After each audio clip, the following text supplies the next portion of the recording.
कोल India limited की सभी subsidiary ने अच्छा प्रदर्शन किया। उसके बावजूद भी कोल इंडिया लिमिटेड अपने प्रोडक्शन टारगेट को अचीव नहीं कर सकी। आखिर क्या कारण है कि कोल इंडिया लिमिटेड इस वर्ष जो है अपने टारगेट प्रोडक्शन को अचीव नहीं कर सकी है।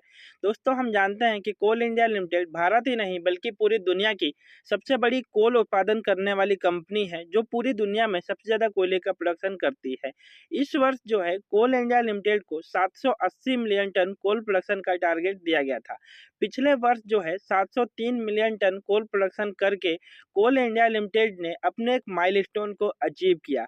इस वर्ष जो है उन्होंने लगभग 80 मिलियन टन कोल प्रोडक्शन ज़्यादा अचीव करने का टारगेट रखा, पर इस वर्ष जो है कोल इंडिया लिमिटेड 773.64 मिलियन टन कोयले का उत्पादन कर सकी। इस वर्ष जो है 0.7 यानी कि लगभग 7 मिलियन टन कोल प्रोडक्शन करने में जो है अपना वो पीछे रह गई। इसी कारण जो है कोल इंडिया लिमिटेड इस वर्ष जो है वो प्रोडक्शन टारगेट को अचीव नहीं कर पाई। हालांकि इन्होंने एक माइलस्टोन को जो है वो कंप्लीट किया है। आपको बता दें कि यह पहली बार ऐसा हो रहा है जब कोल इंडिया लिमिटेड 773.64 मिलियन टन कोयले का प्रोडक्शन कर चुकी है।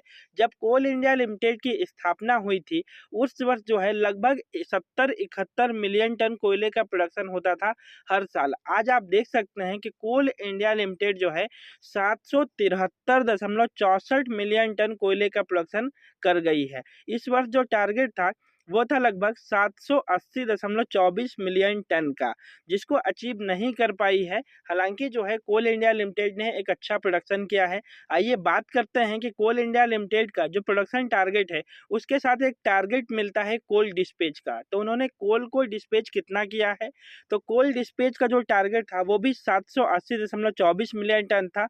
इन्होंने जो है 753.85 मिलियन टन कोयले का डिस्पैच किया है और टारगेट में जो है मात्र लगभग 7 मिलियन टन ही पीछे रही है। जबकि एक माइलस्टोन खड़ा करके कोल इंडिया लिमिटेड ने यह दिखा दिया है कि कम मैन पावर पर भी जो है हम इतना ज़्यादा कोयले का प्रोडक्शन कर सकते हैं। और कोल इंडिया लिमिटेड के साथ में सिंगरेनी कोलरिज कंपनी लिमिटेड, यह जो है साउथ में स्थित एक ऐसी कंपनी है जो कि कोल इंडिया लिमिटेड की तरह ही काम करती है, जिन्होंने अपने टारगेट प्रोडक्शन को अचीव किया। लगभग 70 मिलियन टन कोल प्रोडक्शन का टारगेट अचीव किया है। आइए बात करते हैं अलग अलग कंपनियों की, आखिर किस कंपनी ने कितना प्रोडक्शन किया है और उन्होंने टारगेट अचीव किया है कि नहीं। सबसे पहले बीसीसीएल की बात करें तो 41 मिलियन टन का टारगेट था, 41.1 मिलियन टन के साथ इन्होंने अपने टारगेट को अचीव कर लिया।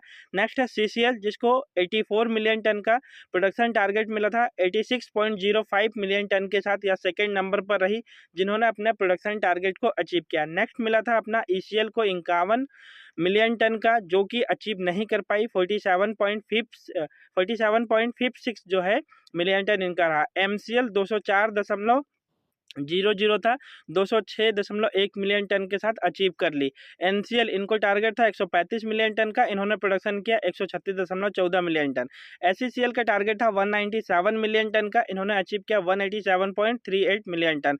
डब्ल्यूसीएल का टारगेट था 68 मिलियन टन का, इन्होंने अचीव करने के साथ में जो है एक माइलस्टोन खड़ा किया है 69.11 मिलियन टन के साथ। नेक्स्ट है एनईसी, इनको मिला था 0.20 मिलियन टन का और इन्होंने भी अचीव कर लिया। इसी के साथ ही कोल इंडिया लिमिटेड को प्रोडक्शन टारगेट था वो था 780.20 मिलियन टन, इन्होंने जो है कंप्लीट करने के साथ में 773.64 मिलियन टन प्रोडक्शन अचीव किया है। ये दिस इज इम्पॉर्टेंट क्वेश्चन, इस वर्ष जितने भी एग्जाम होंगे वहां प्रोडक्शन पूछा जाएगा, तो 773.64 याद रखिएगा। अभी जो है 2023-24 में कोयले का प्रोडक्शन हुआ है।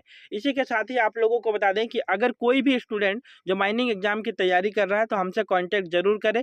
नोट्स और कोचिंग दोनों चीज़ें हमारे पास अवेलेबल है। थैंक यू दोस्तों, थैंक यू सो मच।